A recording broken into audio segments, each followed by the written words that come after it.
হঠাৎ প্রেমে আসলো তুফান, ডুবলো তোরি মাঝে। স্বপ্নখানা ভাঙতে দেখি সেই তুমি নেই কাছে।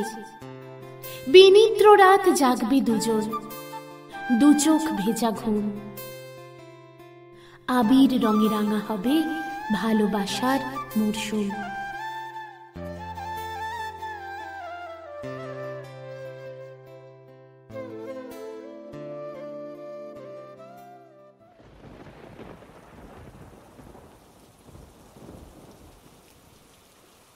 এই যে, এক্সকিউজ মি। হ্যাঁ হ্যাঁ হ্যাঁ, আপনাকেই বলছি।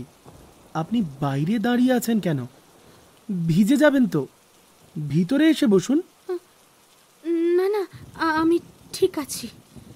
আরে, বৃষ্টির বেগ বাড়ছে। আরে জানি আপনার কাছে ছাতা রয়েছে, কিন্তু এমন বৃষ্টিতে এইসব ছাতা টাতা কাজে আসবে না। ওই শৌখিন ছাতা, শুধু শুধু আপনি ভিতরে আসুন। লাইব্রেরি বন্ধ করার সময় হয়ে আসছে। আপনি না হয় ওই স্টাডি টেবিলটার কাজটায় বসুন। কিন্তু আরে, হেজিটেট করার কিছু নেই। আমি না হয় ভিতরে থাকছি। বৃষ্টিটা একটু থেমে এলে আপনি আবার চলে যাবেন। ভিতরে আসবো? হ্যাঁ, অবশ্যই। দাঁড়ান, আমি দরজাটা খুলে দিচ্ছি এদিকের। আসুন। আপনি কি কোনোভাবে রাস্তা ভুল করে এদিকে চলে এসেছেন? কারণ এদিকে তো খুব একটা হোটেল বা গেস্ট হাউস কিছুই নেই। আর আপনাকে তো এই এলাকায় কখনো দেখেছি বলে। না না, ভুল করিনি। আচ্ছা, আপনি কি আগে এখানে এসেছেন এই লাইব্রেরিতে? না না, এই প্রথম। আপনার গলার আওয়াজটা একটু চেনা চেনা লাগছে। আমি 1 মিনিট, একটু মোমবাতিটা জ্বালাই, দাঁড়ান। কোথায় যে গেল মোমবাতিটা? না না, এই তো, না না। দেশলাইটা, দেশলাই। আসলে কি জানেন তো, এই পাহাড়ে এই এক সমস্যা। এই একটু বৃষ্টি হলেই এই তো, ব্যাস। থাক না থাক, এই অন্ধকারটাই বেশ ভালো লাগছে। আলো জ্বালাতে হবে না। এ মা, তা কি করে হয়? আমি এই তো মোমবাতিটা জ্বেলে দিচ্ছি। একটু দাঁড়ান। আপনি টেবিলে বসে ইচ্ছে মতো কোনো একটা বই পড়বেন, আমি ভেতরে আছি। একটু চা বানাবো, আপনি ততক্ষণ অপেক্ষা করুন। দাঁড়ান, মোমবাতিটা জ্বেলে নি। এই তো, দেশলাই, দেশলাইটাও পেয়েছি। দাঁড়ান।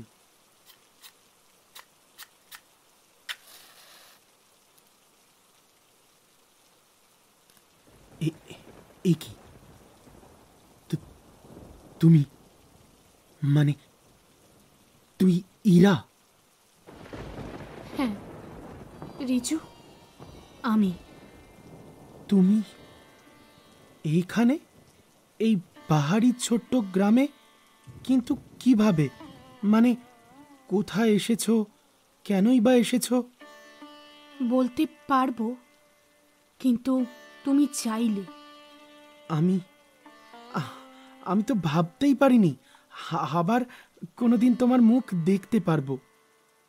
আমি ভেবেছিলাম কোনোদিন মুখ দেখাবো না, কিন্তু আজ এলাম। আর কোনোদিন পারবো কি না জানি না। তুমি তুমি ভিজে গেছো পুরো। এখানে বসো, আমি এক্ষুনি ভিতর থেকে একটা তোয়ালে নিয়ে আসছি। চা খাবে তো? চা নয় রিজু, একটু বসার জায়গা, আর একটু চুপ করে বসে থাকার সুযোগ পেলেই হবে। তুমি তুমি ঠিক আছো ইরা? তুমি যা ভাবছো আমি আর ঠিক সেই রকম নেই। অনেক দূর চলে গেছি আমি, অনেকটা বদলে গেছি। তোমার চোখ এখনো আগের মতোই বলে সব। বদলাওনি, আমি স্পষ্ট দেখতে পাচ্ছি বদলাওনি। চোখ বদলায় না রিজু, মানুষ বদলে যায়। আর তাই বদলে যায় দৃষ্টিভঙ্গি। আমারও সব কিছু বদলে গেছে। কিন্তু চোখ তো আর বিক্রি হয়নি। হাতড়ে হাতড়ে কোনো রকমে মোমদানিটা খুঁজে পেল রিজু। তাতে মোমবাতিটা কোনো রকমে রাখার সময় বেখেয়ালেই মোমবাতির গলা কয়েকটা বিন্দু এসে পড়ল রিজুর হাতে। স্নায়ুর তৎপরতায় হাতটা সরিয়ে নিল রিজু তৎক্ষণাৎ। সাবধানে! খানিকটা বিচলিত হয়ে সামান্য এগিয়ে এলো ইরা। তারপর মোমের আলোটা ইরার মুখের সামনে তুলে ধরল রিজু। মনে পড়ে কি বলে গিয়েছিলি আমায়? অপেক্ষা করতে, ফিরে আসবে। মাথা নিচু করে দাঁড়িয়ে রইল ইরা। চোখের সামনে ভেসে উঠছে কলেজের সেই শেষ দিন, যেদিন সার্টিফিকেট আর রেজাল্ট নেওয়ার পর নিচের ক্যান্টিনের সামনের করিডরটায় ইরার জন্য অপেক্ষা করছিল লাজুক রিজু। আর প্রতিবারের মতো সব বন্ধুদের চোখ এড়িয়ে ইরা এসে পৌঁছেছিল রিজুর সামনে। তুই একেবারে চলে যাচ্ছিস?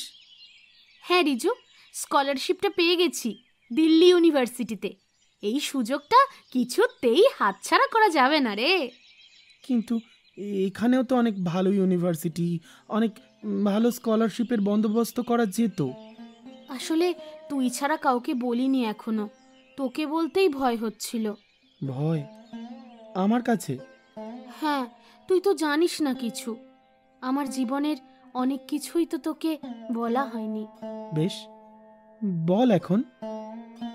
আমার মা বাবা অনেক বছর আগে অ্যাক্সিডেন্টে মারা গিয়েছে। তখন আমি খুব ছোট। তারপর থেকে কাকু কাকিমার কাছেই মানুষ হয়েছি। কিন্তু কিন্তু তারা কখনো আমাকে মেয়ের মতো ভালোবাসেনি রিজু, বরং একটা দায়ের মতোই দেখেছে সব সময়। আমার পড়াশোনার খরচ, জামা কাপড় সবই যেন একটা বোঝা। ইরা, এই স্কলারশিপটা আমার কাছে পড়ার শেষ সুযোগ, মুক্তির সুযোগ। কাকু কাকিমাও যেন হাঁপ ছেড়ে বাঁচলেন। আমি চলে গেলে তাদের দায়িত্ব অনেক কমে যাবে না? কিন্তু তুই এসব এতদিন বলিসনি কেন আমায়? কারণ তোকে বলতে গেলে কেমন যেন ভয় ভয় লাগতো। তুই তো আমার ভালো বন্ধু, তোর সামনে কাঁদতে ইচ্ছে করতো না রে। মনে হতো তোর সামনে দাঁড়িয়ে থাকা মুহূর্তগুলো আমার জীবনের সেরা সময় হয়ে থেকে যাক। ইরা, আমি থাকতাম তো সব সময়। আমি জানি তো, আর সেই কারণেই তো শুধুমাত্র তোকেই কথাটা বলতে চাই। কি? বল। তুই আমার জন্য অপেক্ষা করবি রিজু? ইরা, আমি ঠিক ফিরবো, তোর কাছে ফিরবো। হয়তো দেরি হবে, হয়তো অনেক ঝড় বয়ে যাবে, কিন্তু আমি জানি তুই থাকলে আমি ফিরে আসার সাহস পাবো। আমি থাকবো ইরা, ঠিক থাকবো, তোকে কথা দিচ্ছি। আমি বিশ্বাস করি তোর কথা। তুই ছাড়া আর কাউকে কখনো এইভাবে বিশ্বাস করিনি রে। তোর ফেরার দিকে তাকিয়ে অপেক্ষায় আমি দিন গুনব। দেখিস পালিয়ে যাস না, তুই ঠিক এরকমই থাকিস।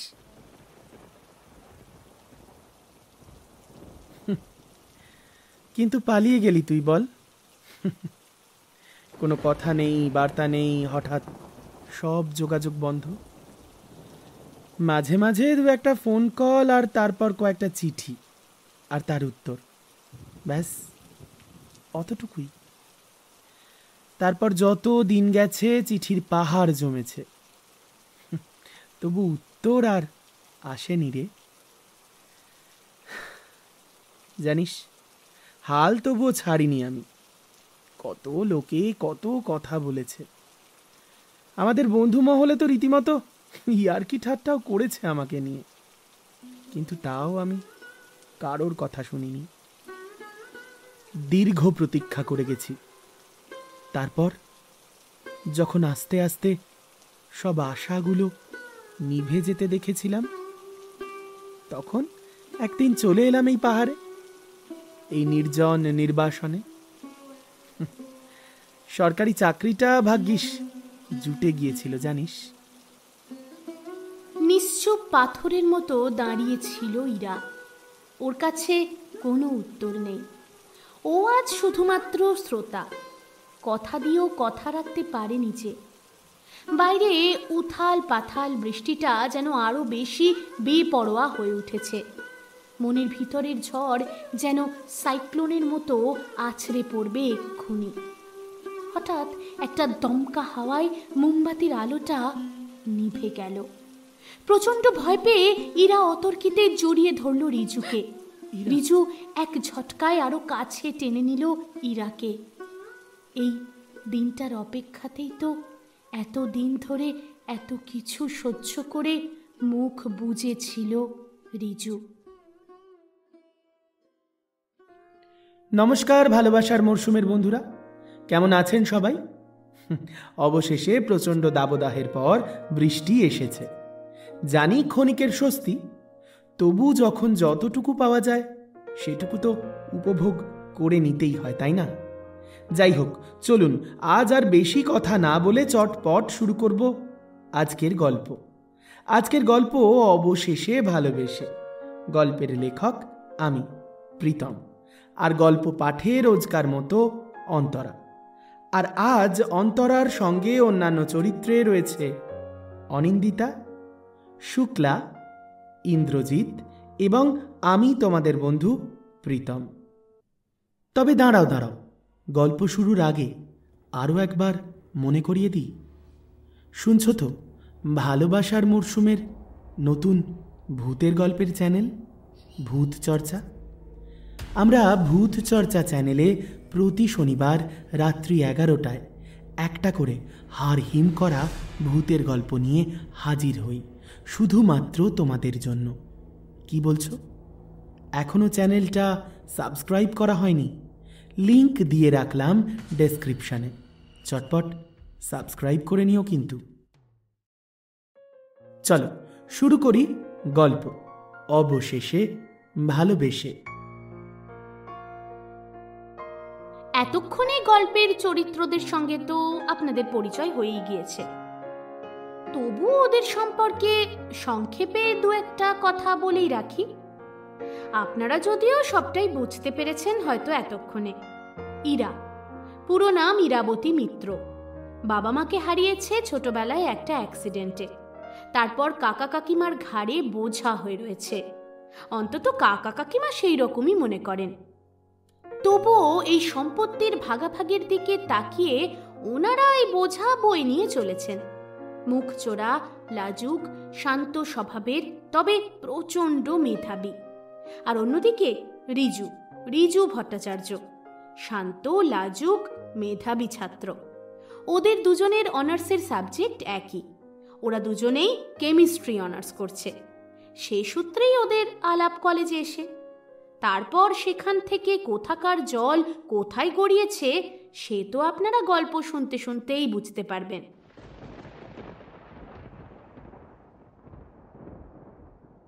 গহন আধার নীলাকাশ পানে স্মৃতি সুধা শুধু ব্যথা বয়ে আনে। চপল সৌদামিনী আসিছে ধরা মাঝে, কপট ডঙ্কা ধ্বনি বাজিছে তিমির সাঝে। প্রকৃতি রুদ্র আজি প্রলয় ভয়ঙ্করী, শোনিত পবনে শিখা কাঁপিছে থরথরি। খেলিছে গবাদি যত মাঠেতে পান্তরে, কুহরণ ক্ষণে ক্ষণে পাখিরা নিরে ফেরে। সত্যি ঝড় বৃষ্টির এই রুদ্র রূপ এভাবে সত্যি আগে দেখিনি। এটা কার লেখা রে? আরে ধুর, ওই আর কি, আমারই লেখা। মনের মধ্যে মাঝে মাঝে এইসব হাবিজাবি হিজিবিজি চিন্তা আসে, লিখে ফেলি। এইসব নিয়ে এত সিরিয়াস হওয়ার কিছু হয়নি। মানেটা কি? এই কবিতা লেখার পরেও তুই বলছিস সেগুলো হিজিবিজি? এই শোন, এই সমস্ত হিজিবিজি লেখার কোনো ডায়েরি কি আছে তোর কাছে? থাকলে আমায় দে না রে, আমি পড়বো। কেলেঙ্কারি! এক গাদা হিজিবিজি লেখা পড়ে মাথাটা একেবারে খারাপ হয়ে যাবে তোর। হোক খারাপ, আমি বুঝে নেব। আর ওই হিজি বিজি হাবি জাবি লেখা থেকে আমি না হয় কয়েকটা বেছে না হয় আমাদের কলেজের ওয়াল ম্যাগাজিনের জন্য নিয়ে নেব। আমার উপরেই তো দায়িত্ব এবছরের ডিপার্টমেন্টাল ওয়াল ম্যাগাজিনটা প্রকাশ করার। সর্বনাশ, আমার এই সমস্ত হাবিজাবি লেখা সত্যি সত্যি তুই ওয়াল ম্যাগাজিনে দিবি নাকি? ইস, একদম লজ্জায় মাথা কাটা যাবে ইরা, প্লিজ এইরকমটা করিস না। লজ্জায় মাথা কাটা যাবে নাকি প্রশংসায় কলার উঠে যাবে সেটা তো সময়ই বলবে, তাই না? সময়টা কে? সময় হচ্ছে আমার দাদু। চটপট খাতাখানা দে তো। এত কথা বলে আমার একদম পোষায় না। বাড়ি যেতে হবে, মেঘ করে আসছে।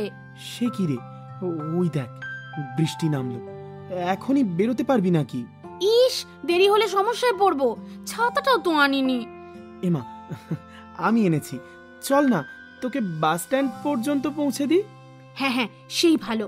হাতে একদম সময় নেই, না হলে আর একটু অপেক্ষা করে না হয় বেরোতাম। কোনো চিন্তা নেই, চল তোকে বাস স্ট্যান্ড পর্যন্ত পৌঁছে দিই। তুই বাসে উঠে গেলে আমি ঠিক বাড়ি চলে যাব।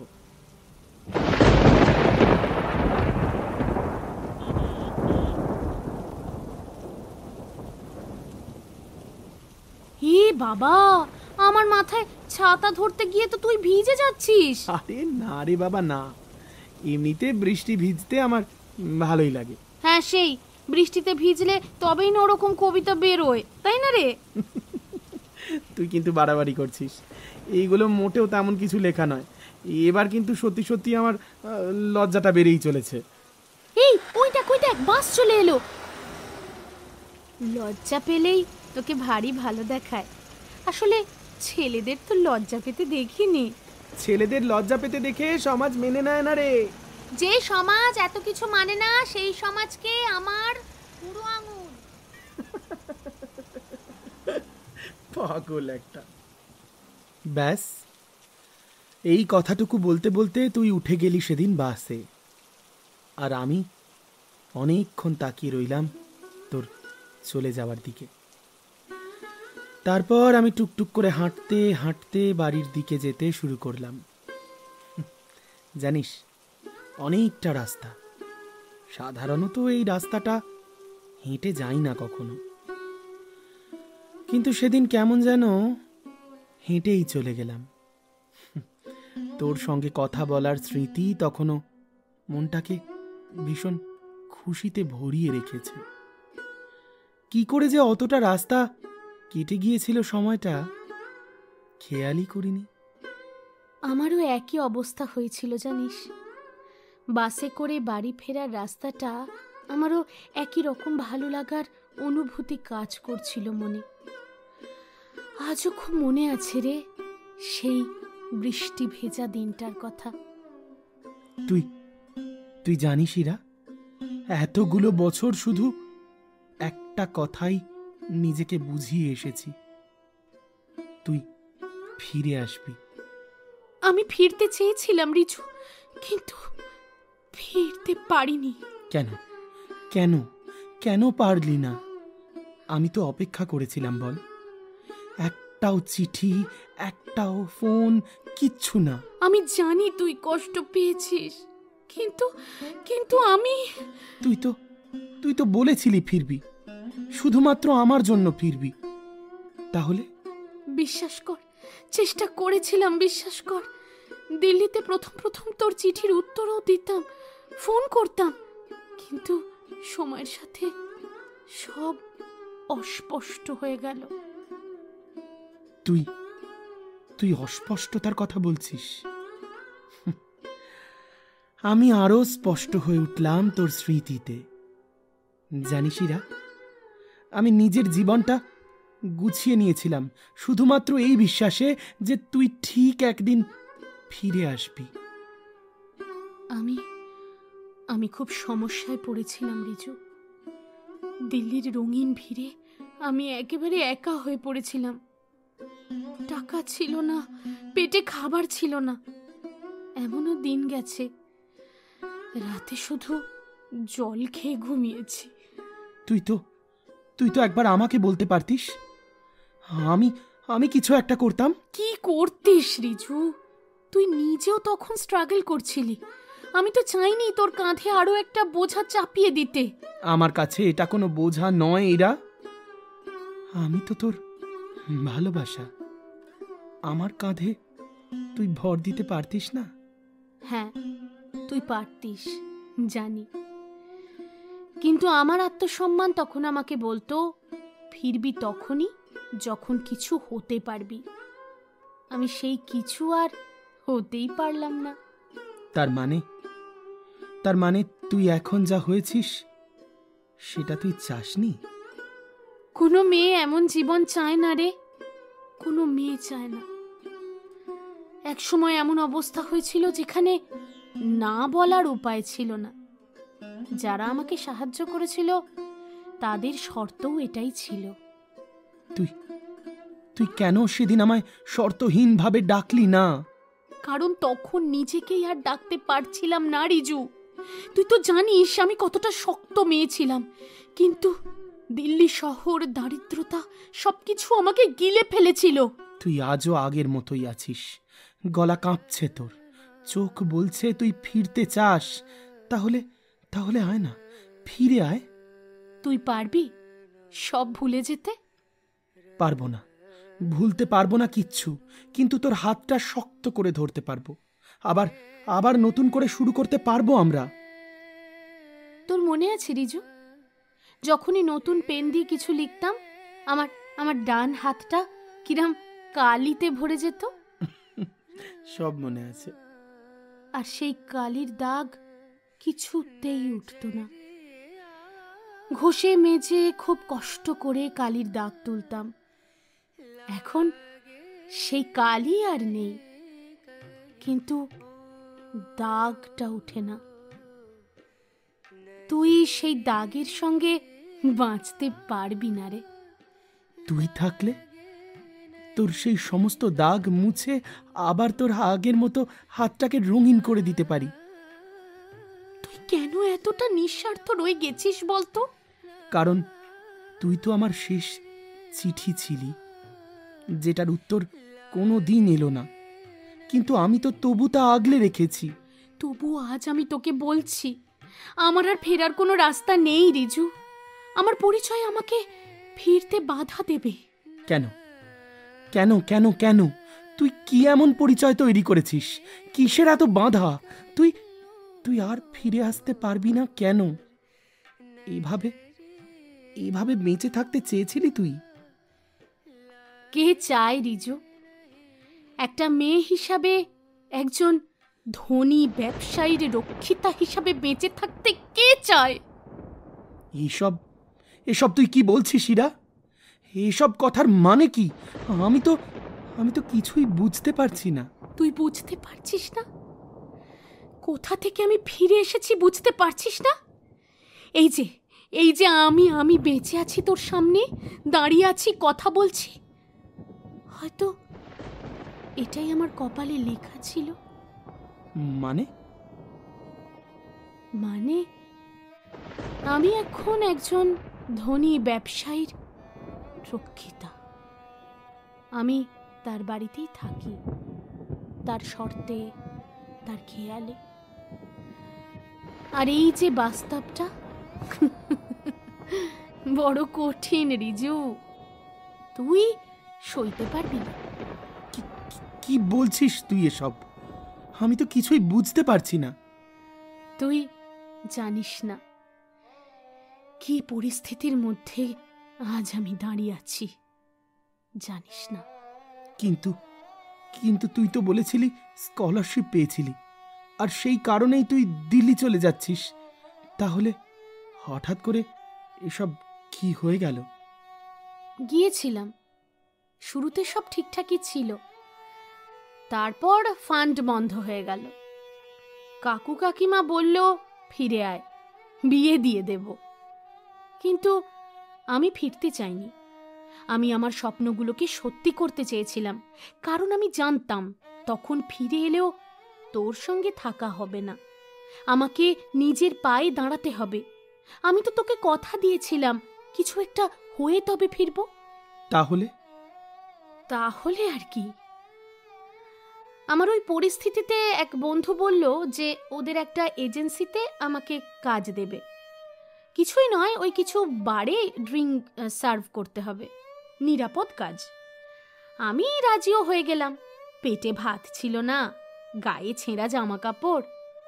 তারপর একদিন ডেকে নিয়ে গেল, একটা লোকেশন বলল, ওখানে নতুন জায়গা দেখাবে। আমি গিয়েছিলাম। তারপর হঠাৎ কি যে হয়ে গেল কিছুই মনে নেই। চোখটা কারা যেন চেপে ধরল। তারপর যখন চোখ খুললাম, আমি একটা ঘরে, দরজা বন্ধ, বাইরে কাদের যেন গলার শব্দ। अरे यार, इसको यहाँ पे निकलने मत देना। ए जा रे, कुछ खाना वाना खिला दे इसको। पानी दू? दरवाजा खोलो, दरवाजा खोलो, कौन है बाहर? प्लीज मुझे बाहर निकालो। अरे ताकत देखो इस लड़की की, बहुत फरफरा रहे हैं ना। अरे देखना, उसके पास कोई मोबाइल टोबाइल नहीं है तो। हाँ मौसी, देख लिए। चल निकल यहाँ से अभी। ए चल चल चल, अभी चल यहाँ से। ইরা, না না না, আমি আমি বিশ্বাস করতে পারছি না। এসব তুই কি বলে চলেছিস পাগলের মতো? সত্যি বলছি, পালাতে চেয়েছিলাম, মার খেয়েছি, না খেয়ে থেকেছি, শেষমেশ জ্বর জ্বালায় অচৈতন্য হয়ে পড়েছিলাম। তখনই একটা বড় লোকের চোখে পড়ি। সে আমাকে সেখান থেকে উদ্ধার করে। তাহলে সে? হ্যাঁ, প্রথমে মনে হয়েছিল দেবতুল্য একটা মানুষ। নিজের গাড়িতে তুললেন, খাবার দিলেন, চিকিৎসা করালেন, বললেন তুমি চাইলে নতুন জীবন দিতে পারি। তাহলে? তারপর বুঝলাম সেটাও একটা খাঁচা। সে শুধু জায়গা পাল্টেছে, নিয়ম পাল্টায়নি। আমি এখন তার মালিকানাধীন একটা সম্পত্তি। বাইরে থেকে ঝকঝকে, ভেতর থেকে অন্ধকার। Do you know why I have rescued you? Just because of you are so beautiful. आओ, पास आओ। नहीं नहीं नहीं, प्लीज मुझे जाने दीजिए, प्लीज मुझे जाने अरे दीजिए, प्लीज। डर क्यों रहे हो? नहीं, मैं हूं ना। नहीं नहीं नहीं नहीं, मत छुइए मुझे, प्लीज मुझे जाने दीजिए, प्लीज प्लीज। अरे प्लीज मुझे कुछ नहीं होगा जाने तुम्हें। दीजिए, प्लीज। जितना पैसा चाहिए वो मैं दूंगा। नहीं, तुमको नहीं, सिर्फ प्लीज, मेरे पास मुझे रहना जाने होगा। दीजिए, प्लीज मुझे जाने दीजिए, प्लीज।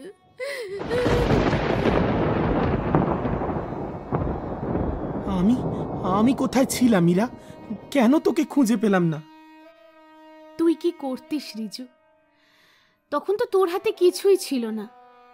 আমি চেয়েছিলাম তুই কিছু হ আগে, তারপর তোকে কাছে ডাক। না, আমি আমি জাস্ট ফেলিয়ার। আমি তোকে রক্ষা করতে পারিনি। আমি হেরে গেছি। তুই হারিস নি রিজু, তুই তো শুধু অপেক্ষা করেছিলি। আমি নিজেই নিজেকে হারিয়ে ফেলেছি। তুই তো এখনো ফিরে আসতে পারিস। আমি আছি, আজও আছি। তুই কি পারবি রিজু? এই সব জানার পরেও? তুই আমার চোখের দিকে তাকালে আমি এখনো আগের সেই ইরাকে দেখি। আমি চাইলে তোকে ফিরিয়ে আনতে পারি, কিন্তু আমি চাইলে তোকে ফের ভালোবাসতে পারি, কিন্তু তুই কি ফিরবি? বাইরের বৃষ্টিটা খানিকটা থেমে এসেছে, যদিও পুরোপুরি এখনো থেমে যায়নি। ইলেকট্রিসিটি চলে এসেছে। টিমটিমে বাল্বটা লো ভোল্টেজে বেশ স্তিমিত হয়ে জ্বলছে। উঠে দাঁড়ালো ইরা, ধীর পায়ে এগিয়ে গেল জানলার ধারে, তাকালো রিজুর দিকে। তারপর পাথরের সোঁদা গন্ধ মাখা বৃষ্টি ভেজা অন্ধকার পাহাড়ের দিকে আবারও ঘুরে তাকালো। জিজ্ঞাসা করল, রিজু, আমার কথা তো শুনলি, তুই বললি না তো তুই এখানে কিভাবে এলি? হঠাৎ এই নাম না জানা পাহাড়ি গ্রামটায় চলে এলি যে? সে অনেক গল্প ইরা, সে এক দীর্ঘ প্রতীক্ষা। তারপর সরকারি চাকরিটা জুটে যেতেই চেনা পরিচিত গণ্ডিটা থেকে নিজেকে সরিয়ে নিয়ে চলে এলাম, শুধুমাত্র একটু শান্তি খোঁজার আশায়। এ তো এক প্রকার তাহলে স্বেচ্ছা নির্বাসন। হ্যাঁ, তেমনটাই বেছে নিয়েছি রে। একদিন মা হঠাৎ এলেন আমার ঘরে।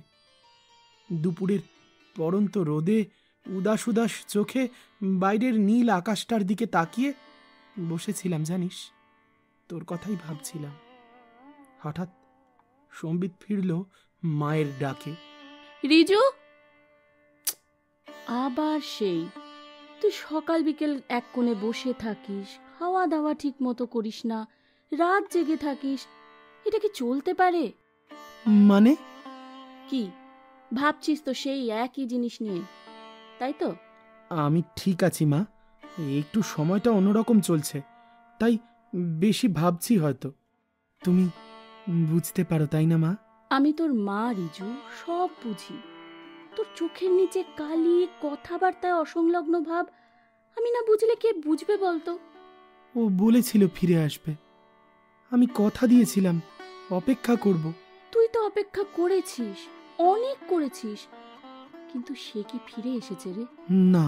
তাহলে জীবন তো কারোর জন্য দাঁড়িয়ে থাকে না রে বাবা। সবকিছু থেমে থাকলে তুই কেমন করে সামনে এগোবি?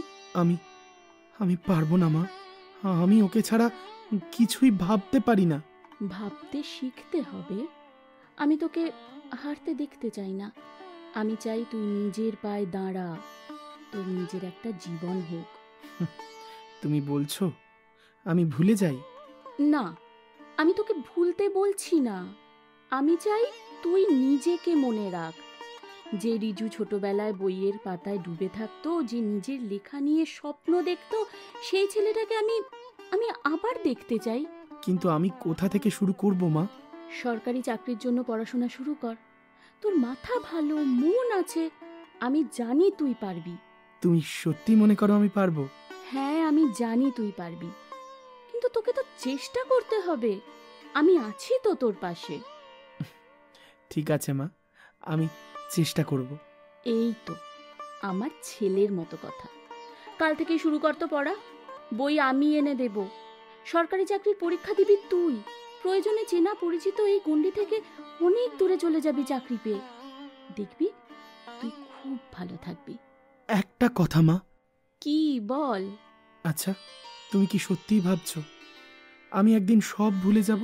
না, কিন্তু আমি চাই তুই যেটা হারিয়েছিস সেটা নয়, যেটা সামনে পেতে পারিস সেটা নিয়ে ভাব।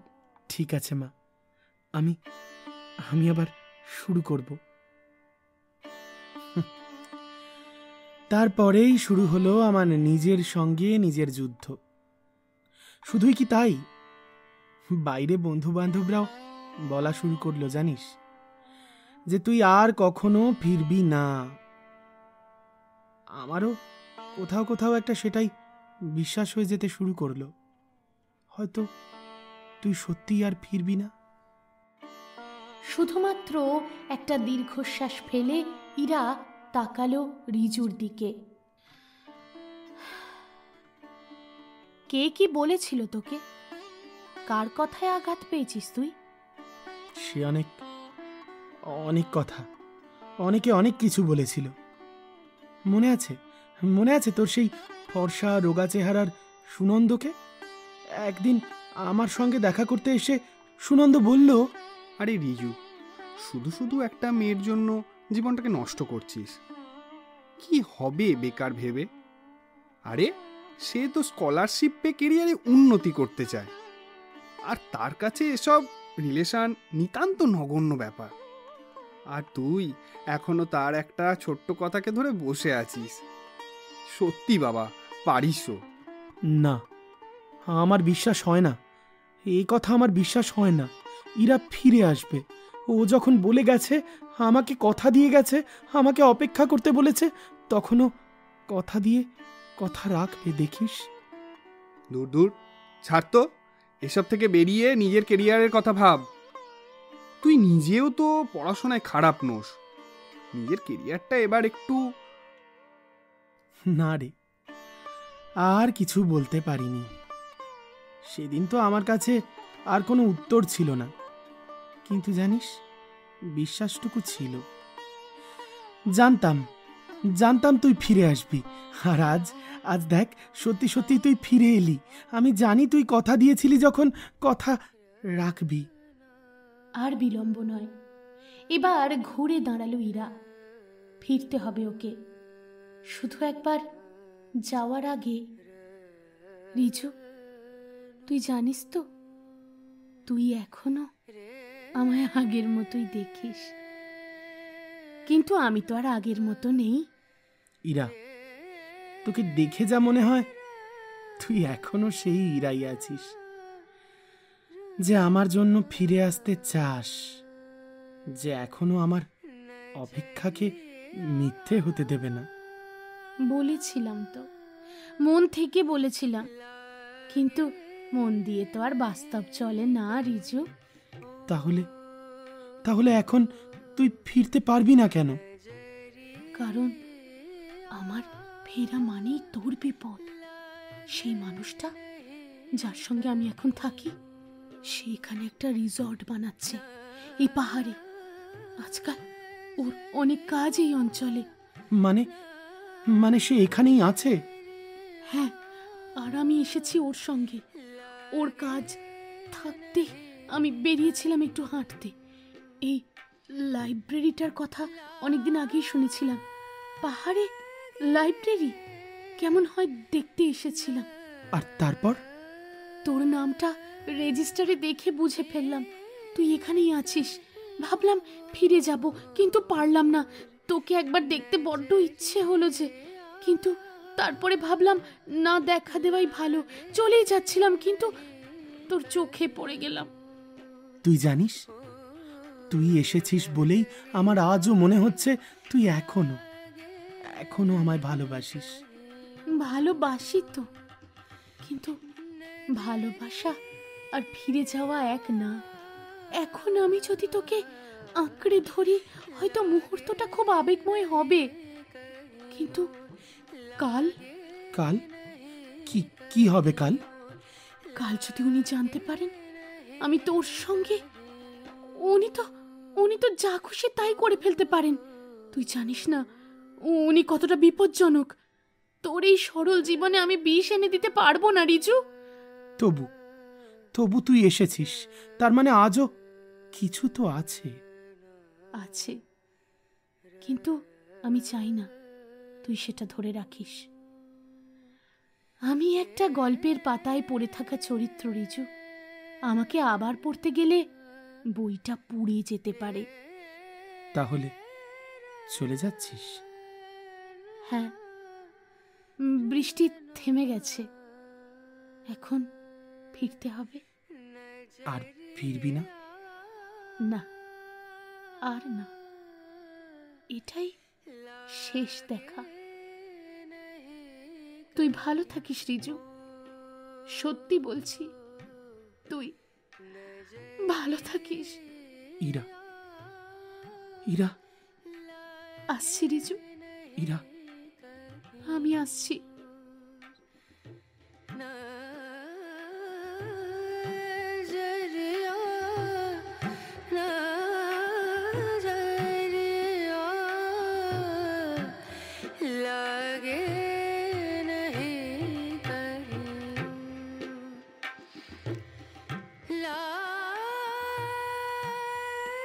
আজকের গল্প অবশেষে ভালোবেসে এ পর্যন্তই।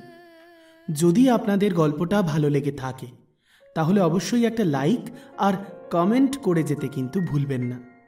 যদি ভালো না লাগে তাহলে ডিসলাইক বাটনটাও প্রেস করতে পারেন।